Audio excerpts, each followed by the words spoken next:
Bonjour à tous et bienvenue pour ce nouveau numéro du JTech. Le JTech, c'est chaque week-end sur ZeroNet TV, toute l'actualité high-tech. Et l'actualité cette semaine, c'est cette faille de sécurité qui fait peur, le plus gros bug de toute l'histoire d'Internet. Qu'est-ce qui s'est passé? Que faire? On vous dit tout. Avalanche de smartphones haut de gamme cette semaine sur ZeroNet TV avec le test complet du Galaxy S5. Enfin, cette initiative originale de l'opérateur Free qui va lancer des distributeurs automatiques de cartes SIM. Le JTech, c'est le best-of des vidéos de la semaine sur ZeroNet TV. Soyez les bienvenus.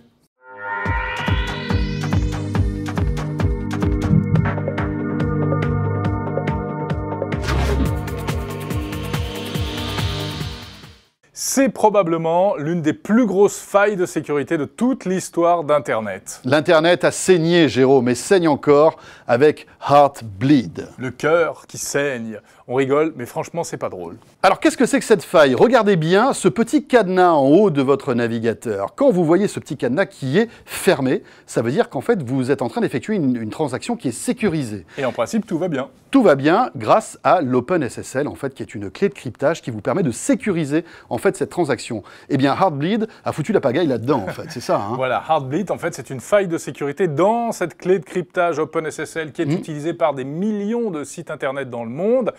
Et en fait, l'histoire est complètement folle, hein.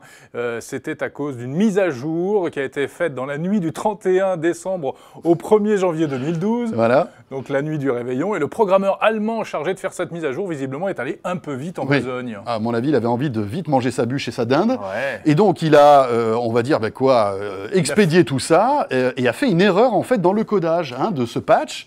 Et le souci, c'est que la personne qui, le lendemain, le 1er janvier, a vérifié, parce qu'il y a toujours quelqu'un qui vérifie les lignes de code qui ont été écrites, eh bien, n'a pas vu l'énormité de la chose et la faille, en fait, qu'il y avait. Donc, depuis 2 ans, il y a une faille dans OpenSSL. Alors, quelles conséquences pour nous, d'un point de vue pratique? Réponse avec nos spécialistes de la rédaction de ZeroNet. Les conséquences de la faille Heartbleed, pour un utilisateur, c'est de se faire voler des données personnelles sur des sites en ligne, sur des services en ligne. Donc par exemple, les services bancaires, les messageries en ligne, n'importe quel service web qui utilise des connexions sécurisées avec OpenSSL est vulnérable et donc on peut se faire voler toutes les données, potentiellement toutes les données qui circulent. Pour un utilisateur, la première chose à faire, c'est de vérifier que les services web qu'il utilise ont été ou non vulnérables à la faille Heartbleed. Pour ça, en fait, on peut par exemple aller sur ZeroNet, il y a plusieurs articles qui ont été écrits à ce sujet. On trouvera également quelques tests pour vérifier que le service est vulnérable ou pas.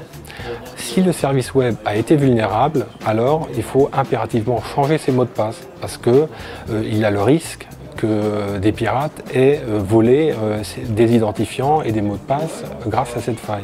Malheureusement, c'est la seule chose qu'on peut faire à ce stade. Les choses qui ont été volées par le passé ont été volées, donc on ne pourra pas revenir en arrière.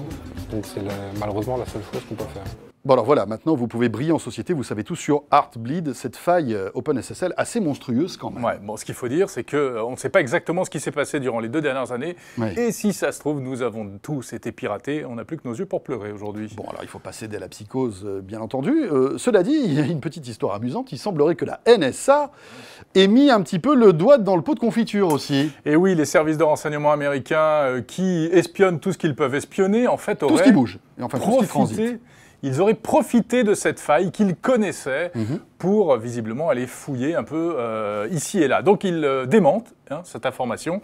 Enfin, je vois mal aussi la NSA dire écoutez, oui, tout penaud, on a fait ça, on regrette, franchement, c'est pas bien du tout. C'est vrai qu'un démenti de la NSA, il faut bien le dire, ça vaut pas grand-chose en réalité. Non mais imaginez, pendant 2 ans, toutes les informations qu'ils ont pu récolter en fait via cette faille. C'est quand même assez monstrueux. Voilà, ça c'est l'effet collatéral de la faille OpenSSL. Regardez, un évier, un Galaxy S5. Jusque-là, tout va bien. Oula, c'est un peu froid. Tu vas avoir froid, mon Galaxy S5, mais je pense que ça devrait aller. Donc ça y est, on le plonge dans l'eau et on va voir ce qui va se passer. Hop là. Alors, première chose que vous remarquez, on ne peut pas utiliser en fait l'écran sous l'eau. En fait, les fonctions tactiles sont complètement désactivées, mais en revanche, vous pouvez, si vous le voulez, prendre des photos Là, je viens de lancer l'appareil photo et je vais photographier l'évier. À mon avis, je vais faire une très très belle photo, vous allez voir. Ok, donc là, je le plonge dans l'eau. Regardez. Et je vais lancer. Donc une photo, superbe photo. Là, il n'y a pas à chipoter. Donc en fait, l'appareil photo fonctionne sous l'eau. Ça peut être sympa si par exemple vous êtes à la piscine et que vous voulez photographier un ami. Ça marche. En revanche, pour la vidéo, on va faire le test tout de suite. Donc je passe en vidéo et je plonge toujours l'appareil. Et là, de la même manière, je peux aussi filmer sous l'eau.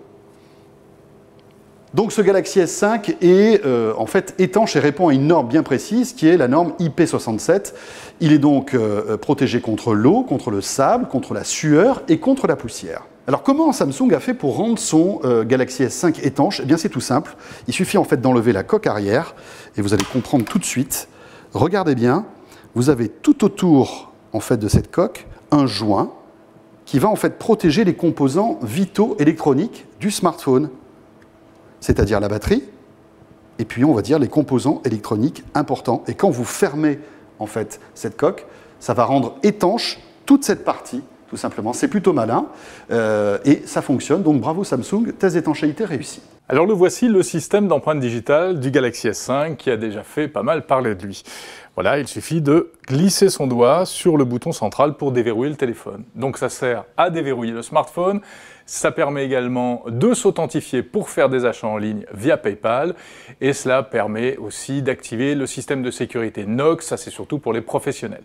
Mais malgré tout, eh bien, on va vous le dire, on est un peu déçu par ce lecteur d'empreinte digitale qui est clairement moins évolué que celui de l'iPhone 5S, puisque c'était véritablement la particularité sur le dernier téléphone d'Apple. Alors pourquoi? D'abord parce qu'on ne peut enregistrer que 3 doigts, alors que sur l'iPhone on peut en enregistrer 5. Ah ben oui, mais ça a son importance. Et puis surtout, il est moins souple, car sur l'iPhone par exemple, il suffit de poser son doigt, et en plus on peut le poser dans n'importe quelle position. Voilà. Tandis que sur le Galaxy S5, eh bien c'est pas la même chose, c'est plus traditionnel. Il faut véritablement faire glisser son doigt, donc un mouvement qui prend inévitablement un petit peu plus de temps au quotidien. Et en plus, pas question de le faire de travers, parce que ça marche pas, il ne veut rien savoir. En fait, il est capable de lire uniquement dans un seul sens. Donc, contrairement à celui de l'iPhone qui est à 360 degrés, comme nous a expliqué Apple, eh bien, le lecteur d'empreinte digitale du Galaxy S5 est clairement en retrait. Et puis, dernière chose, bien que le smartphone soit étanche, eh bien, n'essayez pas de le déverrouiller avec les doigts mouillés parce que ça ne marche pas. Pourquoi nous sommes ici chez Free? Pour vous faire une démo de cette fameuse borne qui vous permet en fait d'acheter une carte SIM directement via cette borne. Et nous avons un invité surprise pour nous la présenter. C'est parti. Au moment de Free Mobile, le premier jour, on avait fait presque 1 million d'abonnés et on s'était aperçu d'un truc, c'est que la Poste, ils savent pas envoyer 1 million de SIM par jour. Et on s'était dit, parce que nous on est naïfs, on pensait qu'on ferait toujours 1 million d'abonnés par jour sans fin, donc paraissait logique, donc on devrait être à 700 millions d'abonnés là. Et on s'est dit quand même, ça va être un problème, parce qu'avec tous ces abonnements qu'on va faire, comment on va faire pour délivrer ces SIM? Et on s'est dit, là, les méthodes classiques, c'est pas pratique. En plus, il faut 2 jours pour que ça arrive. Il faut qu'on ait un autre moyen de s'abonner chez Free qui nous permette d'avoir très rapidement cette SIM. Et on s'est dit, bon, il doit exister dans le monde des distributeurs de cartes SIM. Ça nous paraissait tellement évident que des gens avaient pu y penser avant, qu'on pensait trouver ça. Et puis on a cherché dans le monde entier, on n'a pas trouvé. Donc on s'est dit, on va fabriquer un distributeur de cartes SIM. Donc ça nous a pris quand même 2 ans, parce qu'il y a des vraies complexités. On a les 3 formats de SIM dedans.